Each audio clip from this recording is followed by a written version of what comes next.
And we'll turn on both the wood stockpiles, so we will start moving wood indoors.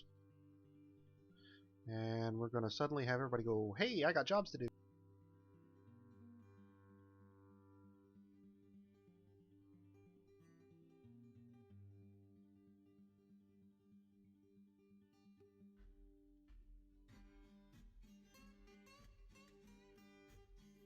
Going to have to update my professions.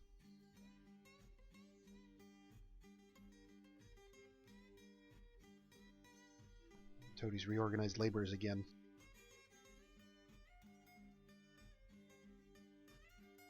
Okay, let's see. Got all this wood, guys. Who's doing the wood hauling here? Can't believe I've got 28 active people with all this wood to be hauled.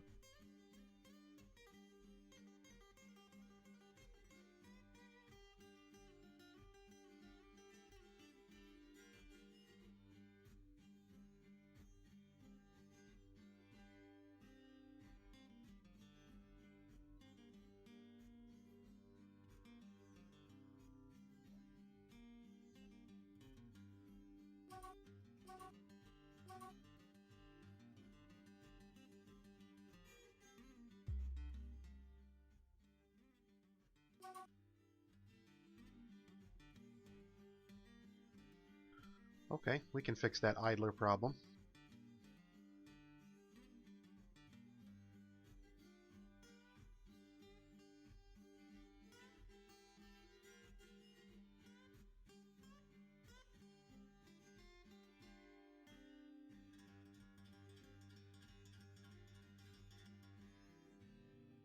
Ach, don't tell the elves, but all the fish are gone.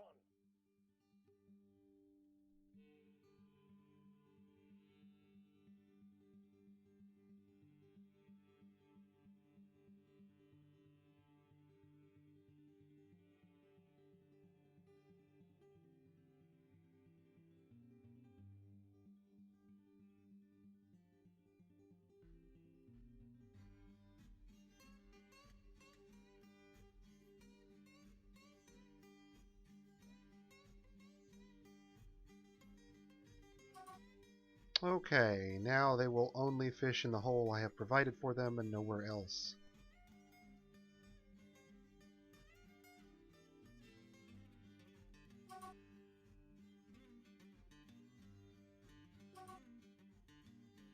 Assuming, of course, that he doesn't wander upriver, get himself across the river, get stranded, and starve to death, because that's also possible.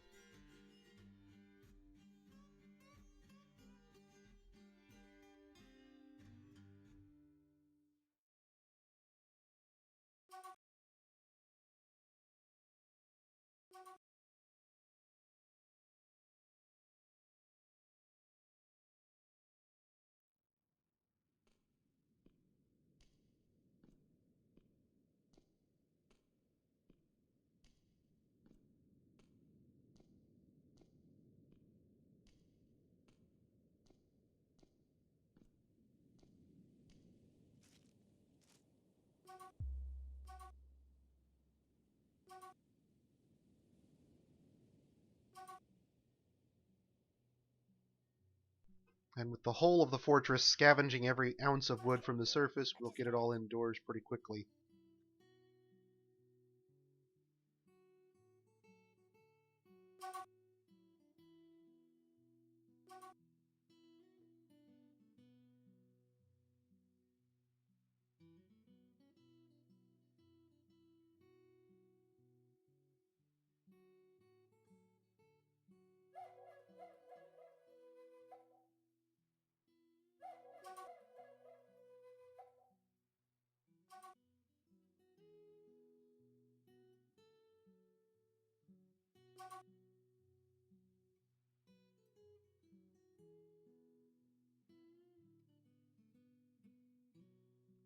And our woodcutters are getting busy now again on the new wood, and everybody will come surging out to haul it as it gets dropped.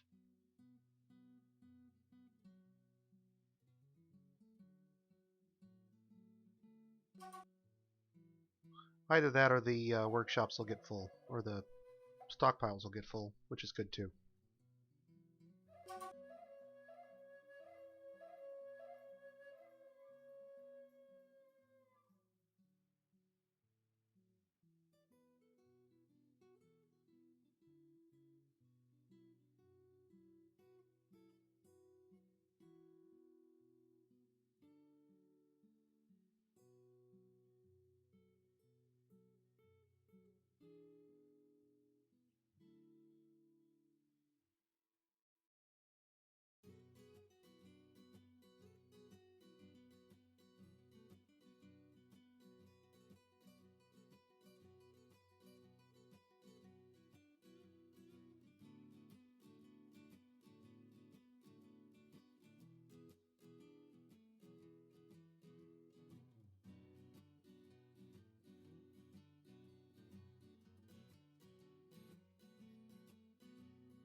So we will get beekeepers, but probably not right away because I'm going to want to do that up above on a tower or something that's up above the ground where it can't be gotten at by people below.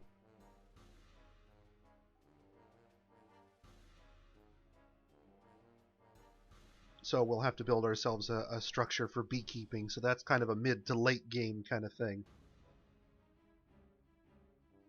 As I've said earlier, mead is wonderful, but unless Toadies changed it, you are limited in the number of hives you are permitted to run, which means you are limited in the amount of mead you can possibly produce, and there's no way you can produce all enough to keep your fortress running.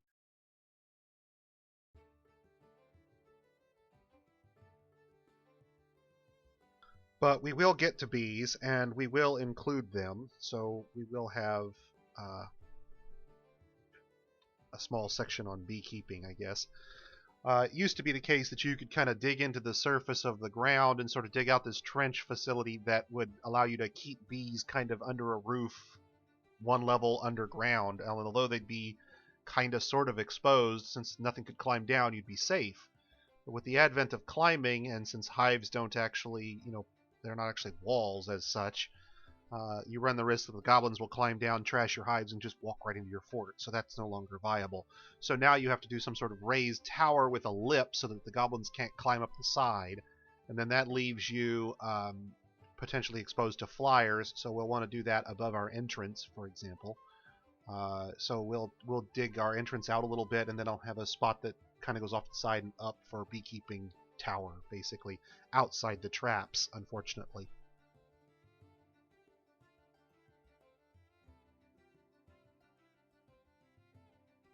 Yeah, my guess is the limit on hives is probably still in place because Toadie's kind of tracking all the bees on the map, and bees means the bees are part of the vermin category, and they're not really limited by like they're not sort of animals that you can limit as such.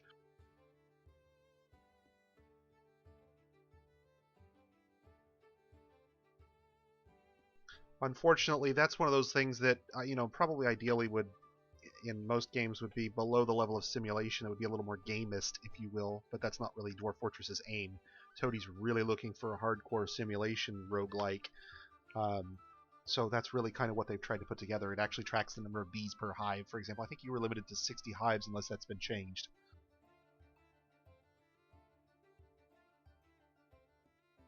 And so realistically, if you have 60 hives, because you want to split the hives, you'll have half on split and half on gather, and half your hives are going to be reserved for producing more hive material to refill the hives that you harvest, and the hives that you harvest are then going to be empty every time. So you'll basically only be producing about half as much honey as you could conceivably be producing from your hives based on the cap. So even after that, there's a huge limitation. Now, what's funny about that is that's really not how hives work in beekeeping. You don't harvest the whole hive. You have to leave enough for the bees to survive. That's the whole point, is to be able to keep them year after year. So you wouldn't split a hive necessarily and then harvest everything out of the other one. You would build a hive in such a way that it could be harvested. And even the old skep hives had some, harvesting to them without being able to destroy the bees necessarily.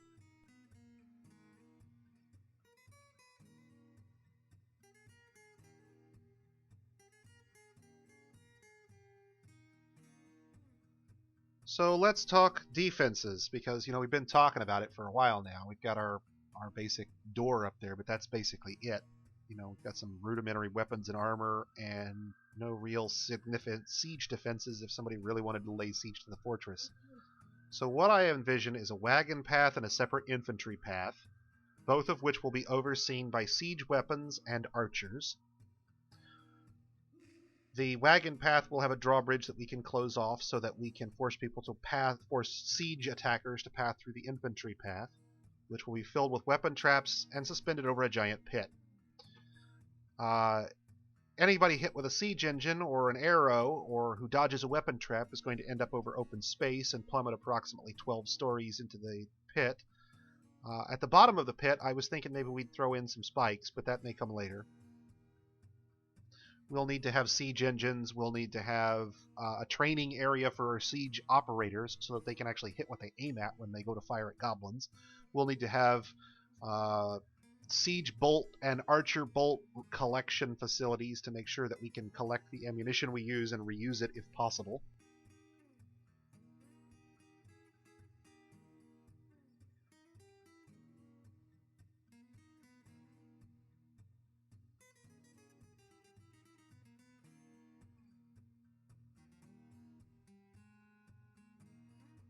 This gonna be good.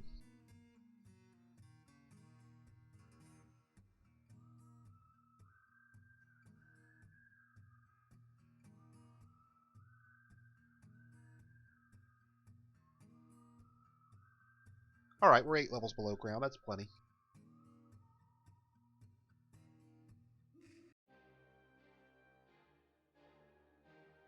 Well, that would be terrible, except for one small detail, and that being that we're not in those caves because we've already walled them up.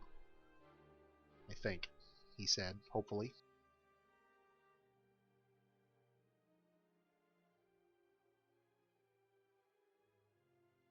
Almost.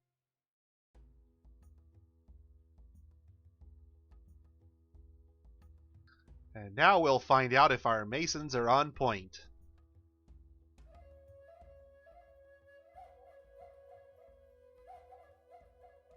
Not sure the frog can get up the wall anyway, but maybe. Because we almost had it complete.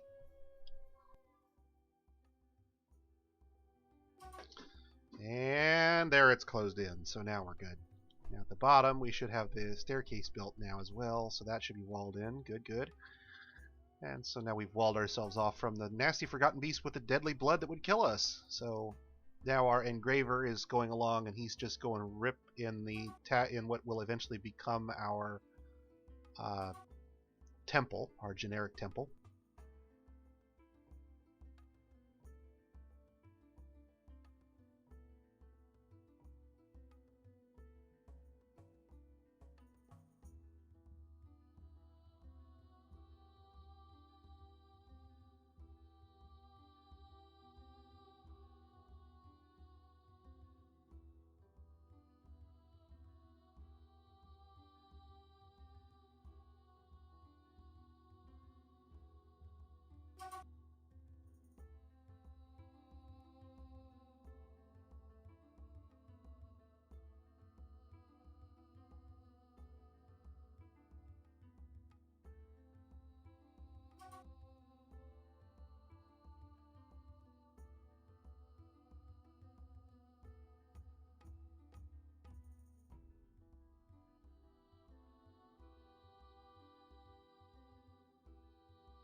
A dwarf has gotten an idea and is now secretly thinking about it. Oh, right, I gotta make it into a meeting area, duh. Oh, and we got a mood. Fantastic. See if he goes and snags a workshop or not here. See what he's up to. Which one of our guys is in a strange mood? There he is, right there. Let's go see what he's doing. Where are you at there, guy? Looks like he's going for a workshop. There we go, good. So he'll do his little crafting thing, and he's inside the fort where we need him. That's wonderful. No.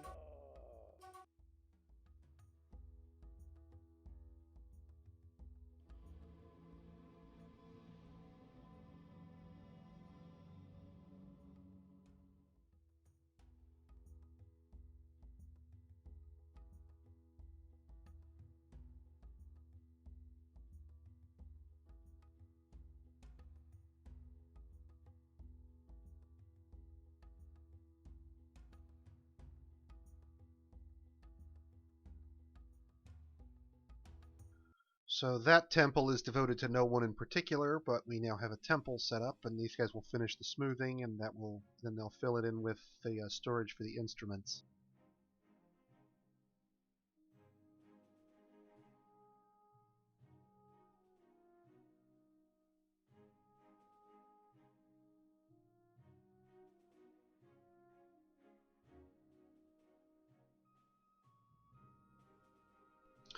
And our artifact guy is going to do his thing, so yeah, that's awesome.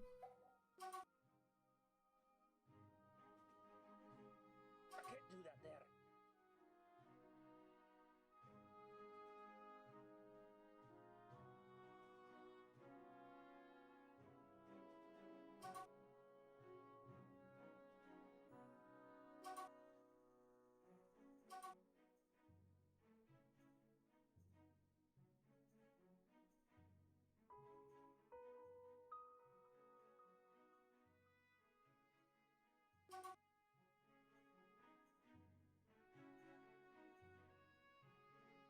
As I recall, didn't we run into the problem where our alpaca were no longer a mated pair once we...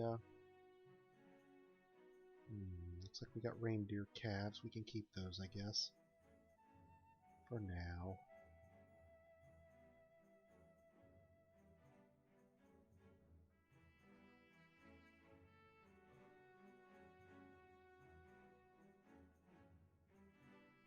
Piglet is good. Don't want the bunny, though. That's got to go. We'll keep the reindeer, at least for a little while, and then we'll harvest them all en masse for meat later. Letting the duckling grow up, and I need to see if need to get all these guys into pastures, because they have not been properly assigned. So let's get that done now. You can hear the harvesting going on. That's nice. When I'm holding this, I feel unstoppable.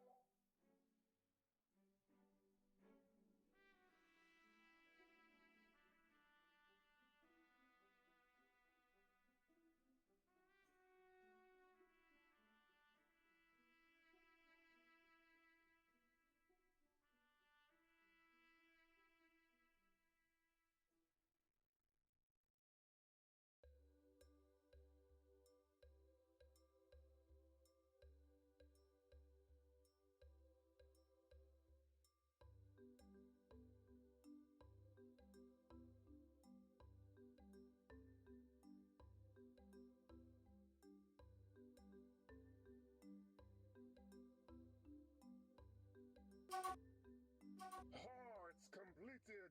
I've made an amazing artifact! Ha ha ha!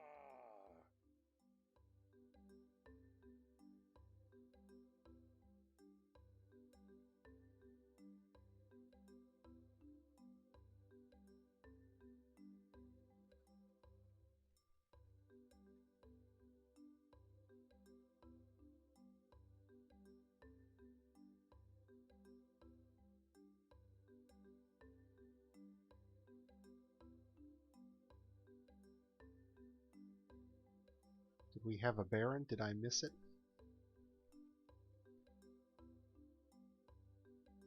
Oh, good. He's not our Baron. Not yet, anyway. Whew. I was going to say, that's not something we're ready for just yet.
It's time to start digging for ore.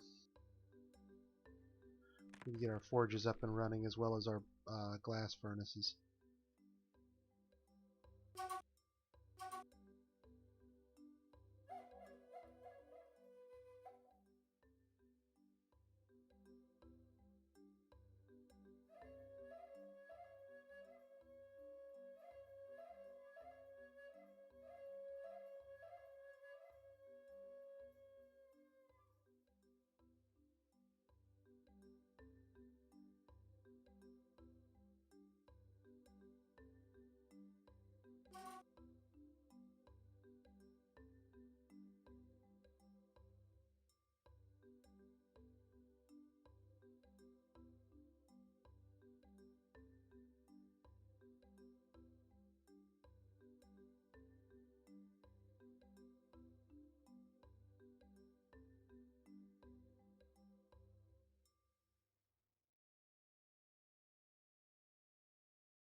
And by this time, our miners are fairly skilled, and they will go through that rock like butter.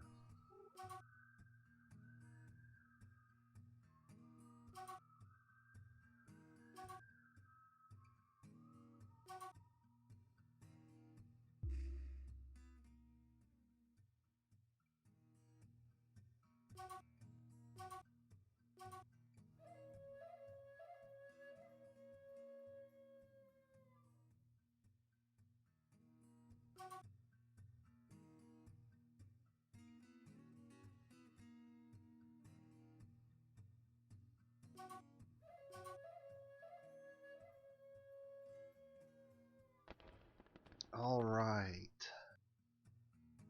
Getting this done, almost. Time to build a textiles industry. Looms, clothier shops, tanning, leatherworking, all in one area, basically. Those things all fit into bins.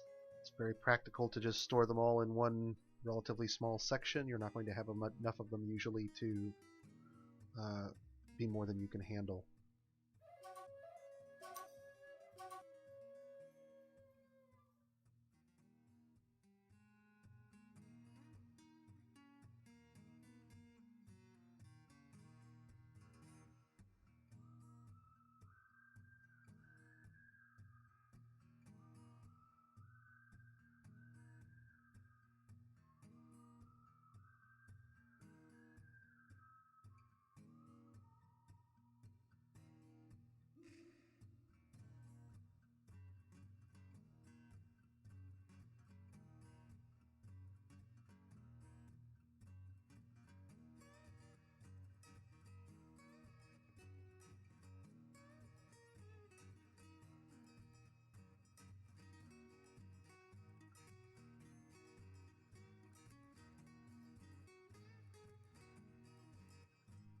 And our textile workers should be along momentarily to get those built.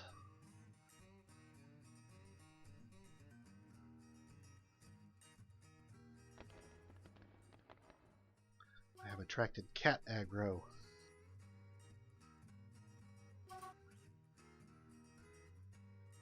Can't do it. Cutie Pie wants her daily attention, and she wants it now.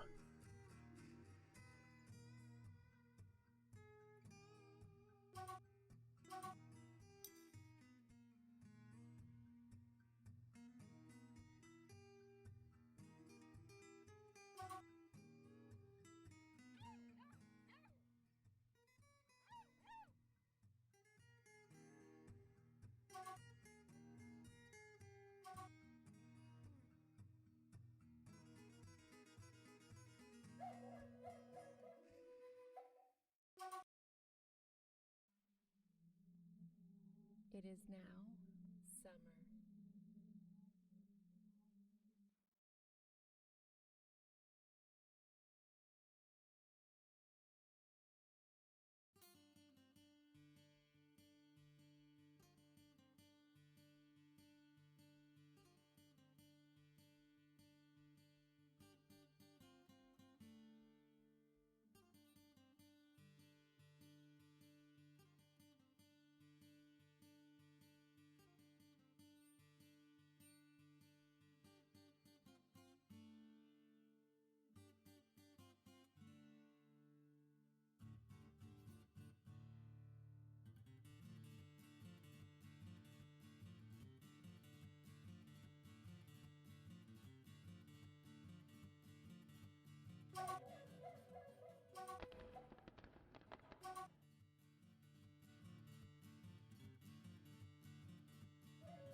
Quick run! Been detected.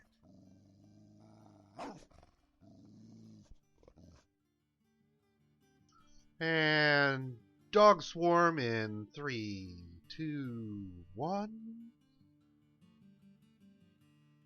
Oh, we found another one. And the dogs didn't even move. That's a change. Used to be even the untrained dogs would have gone for the kobolds. Really? Wow. Okay.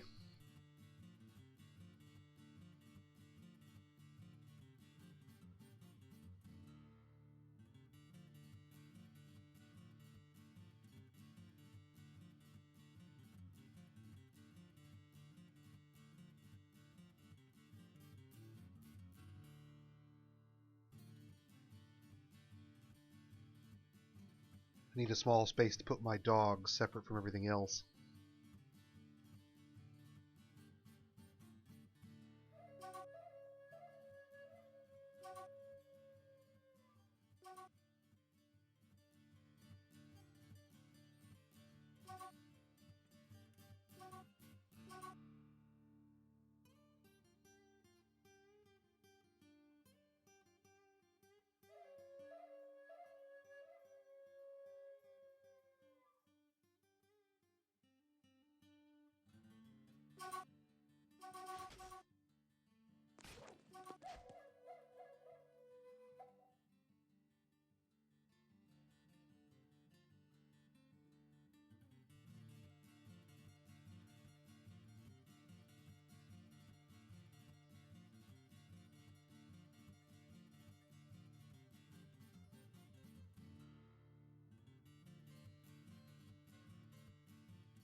Apparently a giant dingo has come to visit. We should probably get our military ready.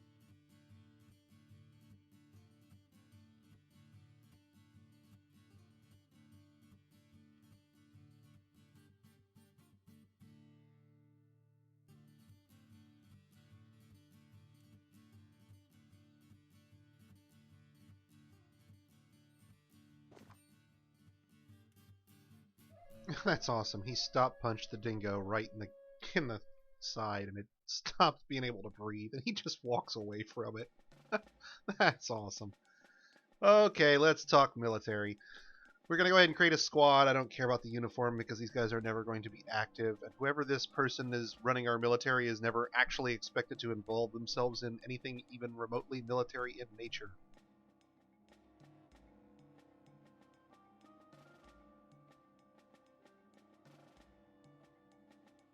So let's see, textile worker would be a good one because that's an extraneous industry that we can afford to sacrifice if we have more than one. Let's see.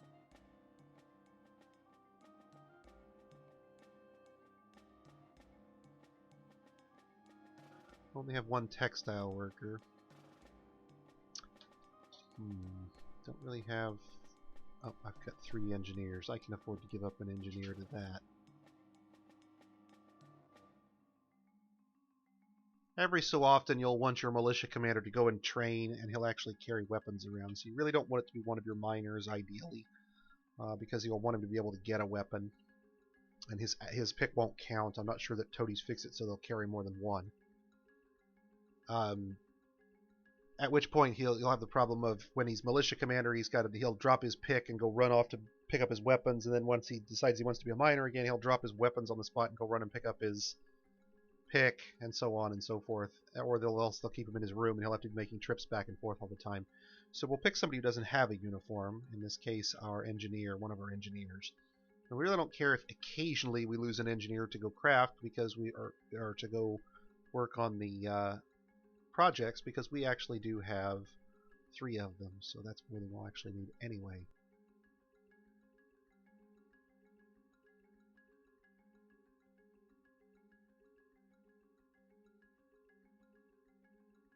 So we'll assign Thob there as our militia leader. Now what that allows me to do then is then I can go back over here and go over here and add a squad promoted from this guy below this.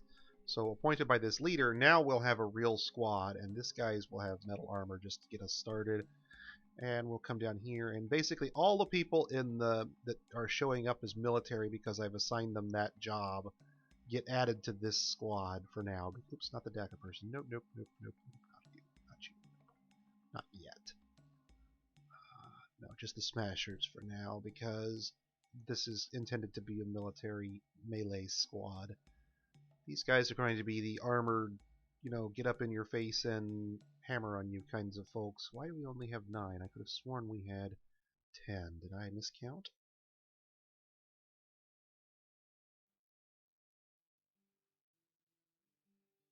No, we have 10. I must have missed one.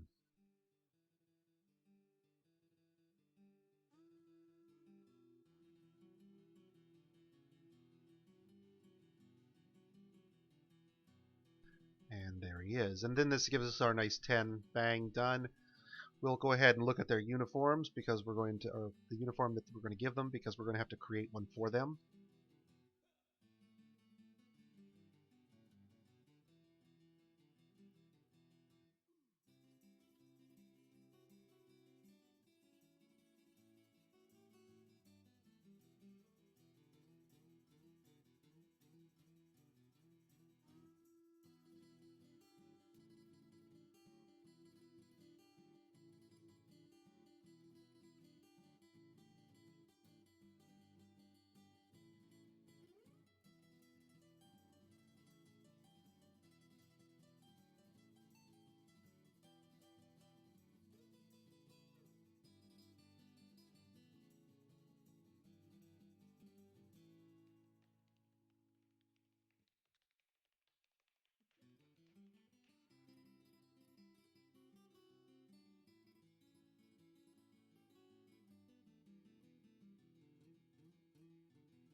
And we'll do bronze warhammers because I don't think we'll have enough silver, at least to start, to do silver warhammers for our squad. So these guys will do their damage in bronze. Now, some of you out there may be wondering, well, why are you selecting steel here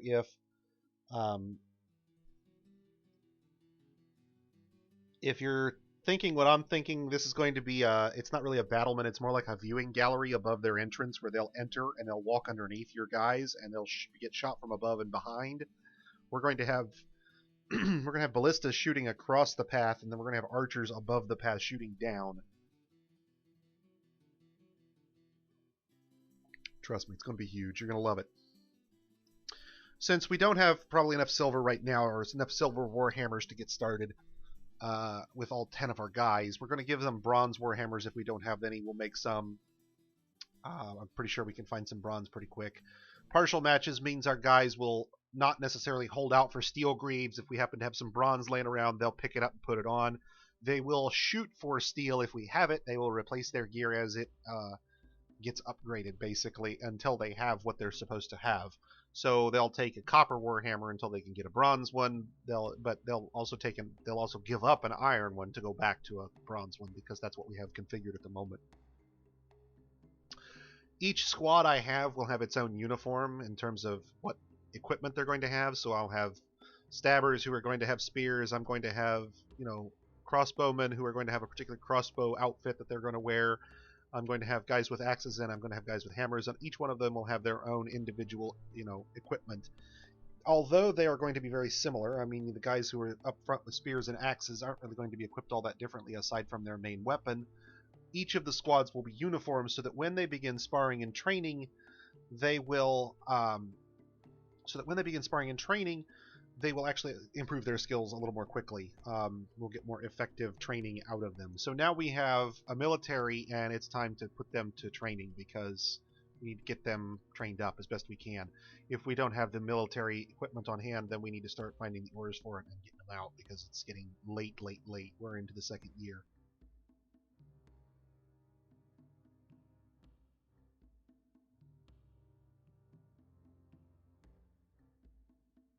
Oh, hang on, we're not done yet. Don't! I gotta come back in here and tell these guys to actually use the equipment, don't I? So we go into the equipment menu this time, and we go over here to the golden rings, and we tell them we want to assign them a uniform. So we go over here and we hit Shift U to assign uniforms, and we want to assign uniform to the golden rings, and we're going to assign them the smashing apparel here. Ta-da! So that will get them all assigned to use the appropriate equipment. So I've done Shift Enter here to have everybody assigned to it. So then if I scroll down through here, you'll see they're all assigned. It is possible to have different equipment if you want to have in a squad of irregulars or whatever, or have a squad that cross-trains across all weapons because they are the Dwarven champions of yore or whatever. You can give individual dwarves different equipment. They will have to train up with it. If you take a Grandmaster Swordsman and you make him a Novice Spearman, he's not going to perform quite as well.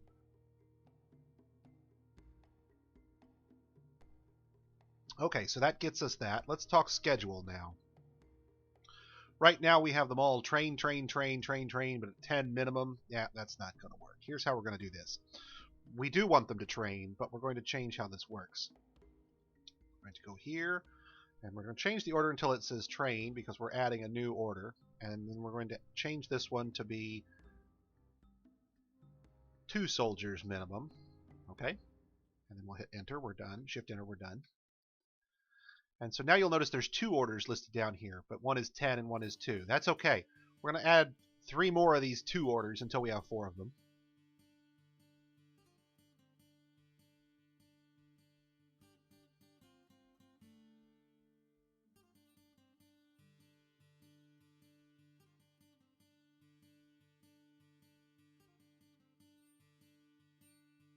This order will edit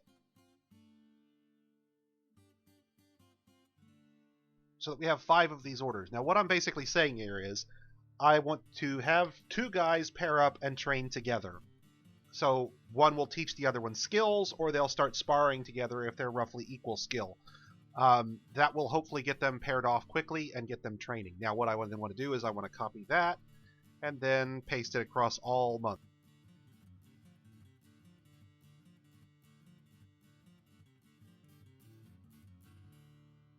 Now this is only if they're set to active or training, because we now need to deal with alerts. So let's back out of here for a moment and go to alerts. I only have 2 alerts right now, and I really like to do this a little differently than it's set up by default. Typically what I want to do is I want to have an alert for inactive, meaning nobody's on duty, everybody's on relaxation, R&R time for the across the board. You're all going back to civilian life.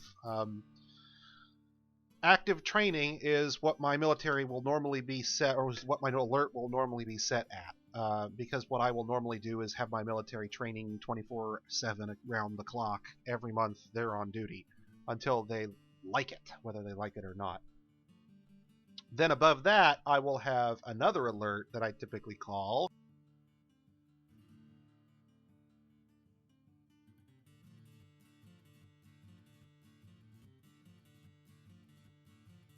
and Red Alert will actually have a burrow restriction active when that happens. So when Red Alert, when I trigger Red Alert for my civilians, they will get restricted to this burrow that we'll create, and that will keep them indoors. They will only take jobs that are inside the trap line or inside the defenses, and that will keep them out from off the surface where they're going to get mauled by the incoming siege.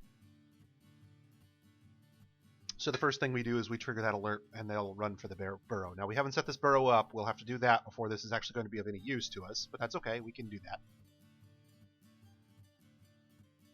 Now, over here in the alerts, typically I'll want my real military on training duty and my fake military squad that only has 1 guy in it, you know, my captain of the guard, if you will, sitting over here on inactive duty. I really want him doing his civilian job full time. He's not really a military commander. He's just filling that nameplate. He's a figurehead for my military. The militia commanders of each squad are responsible for my military, and they're answerable only to me. So that will get our that would normally get our squad training at this point. Get them all equipped up and training. The problem is that we don't have a barracks defined yet. We've started creating burrows, but bedrooms, but we don't have bedrooms for everybody, so we need to create a dormitory real quick that can hold our dwarf population and get them out of the barracks. Because right now our only source of beds, aside from the bedrooms we haven't assigned, is the barracks. And so we really want to get the folks out of there. Put some weapon racks up, put some armor racks up, and let the military get to training.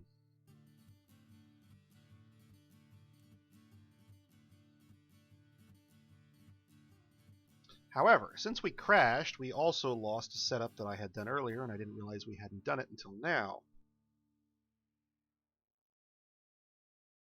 Oh no, it's there. Never mind. Never mind. It just doesn't show it when we're on blinked off there. I need these things to be built, so I need to get my mason working on a job right now because I want those things yesterday.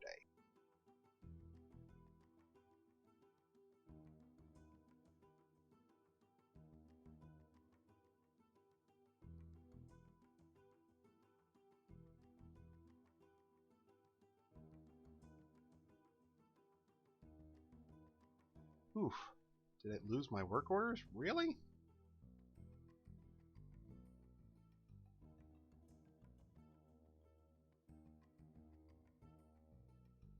Didn't think I had those as one times. Maybe I did. Huh.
Okay, that'll get some jobs done that we need done.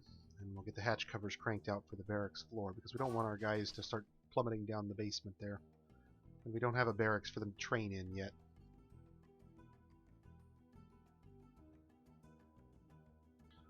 Let's find out what our good mason is up to.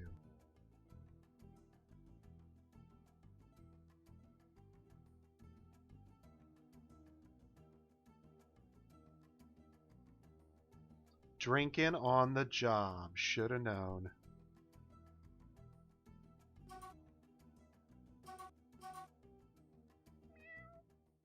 CleanoDev, you're holding up production here, man.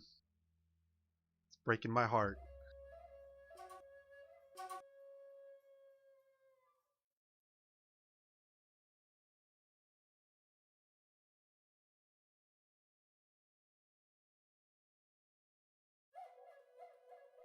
On the good side though, man, those are going to be some of the best stone chairs we're going to have.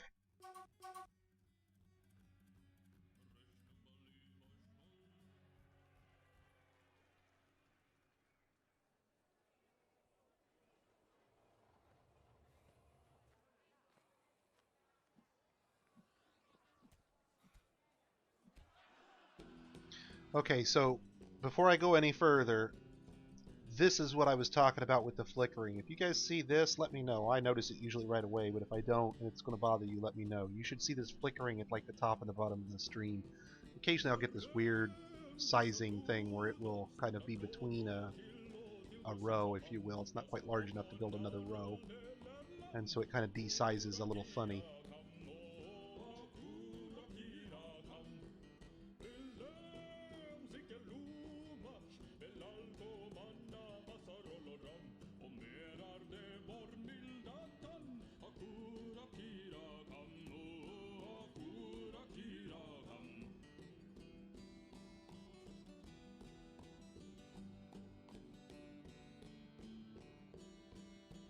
Unfortunately, sphalerite is just zinc. That's not going to help us much. There's some gold here, which would be nice for trading, I suppose. Oh no, that's spessartine. That's gems. Not the same thing. Damn it. We need to find metal.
That ought to keep our miners busy for a minute.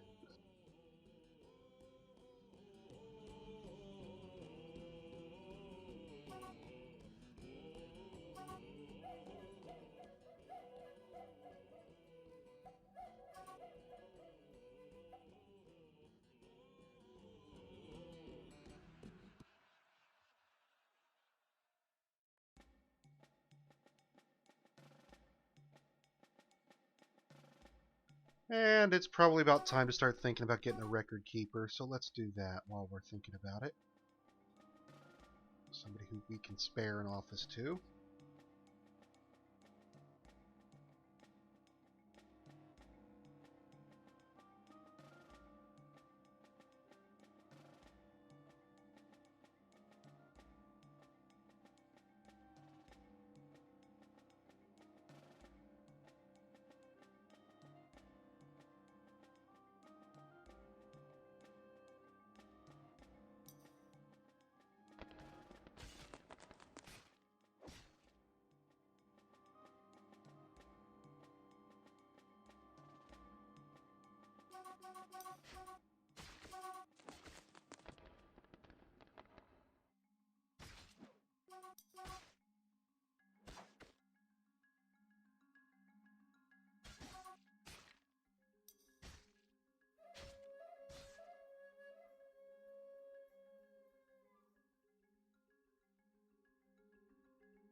I'd love to know why this guy keeps punching the snot out of that dingo, because he's not part of our military, I don't think.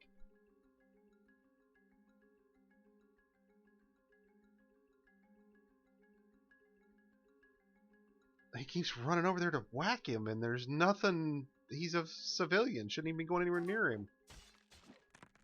And look at them. They're coming running, smacking it. Okay, I'll take it. Punch the dingo to death, gentlemen. Go!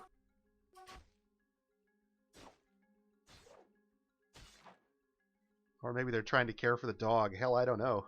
Okay, well, let's roll out the militia if we can here.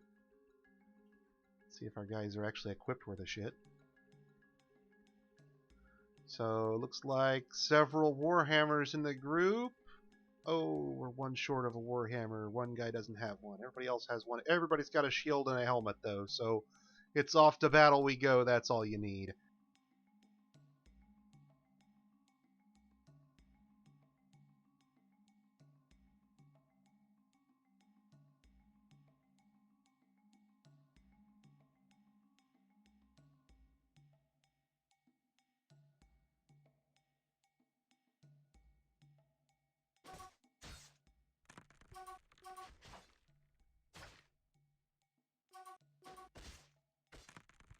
I mean, they're like waiting for the dog to get a lick in, and then they're running in and getting a few licks and then running away. It's weird. They're civilians. They shouldn't be doing this.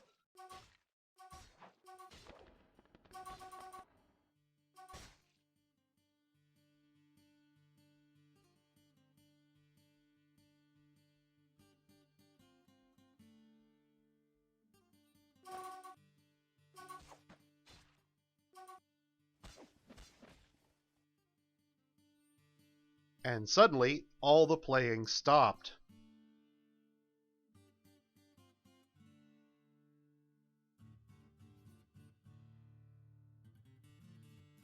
Mangled, mutilated corpse. What a pity. I'll bet we probably can't even butcher that.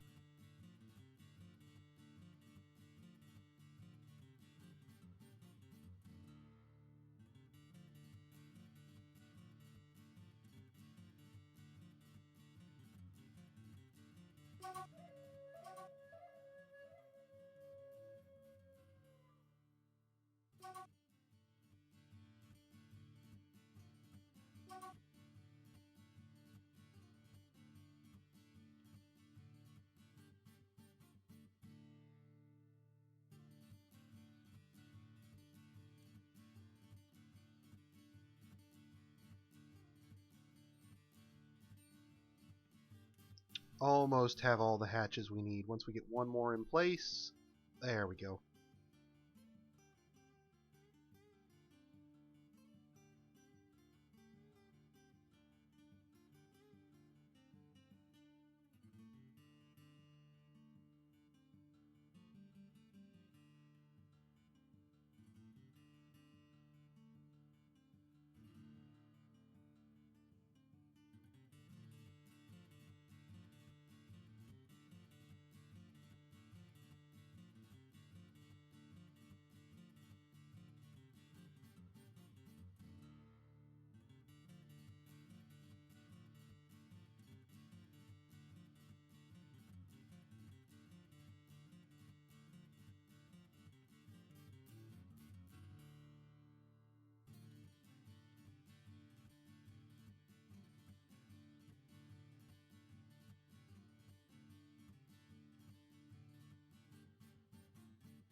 Hopefully we can get them to install those objects.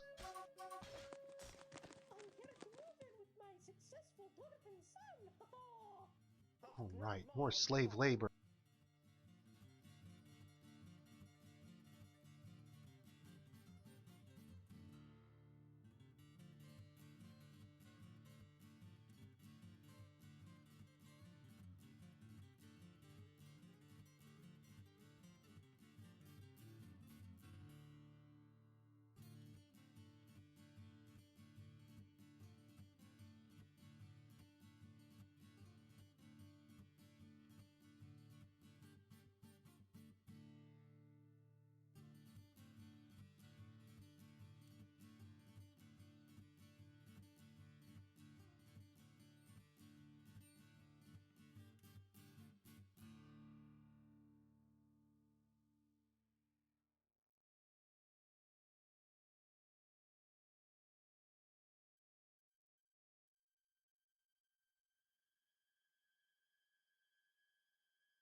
Not sure what I clicked to minimize them all. That's not what I ever wanted to do.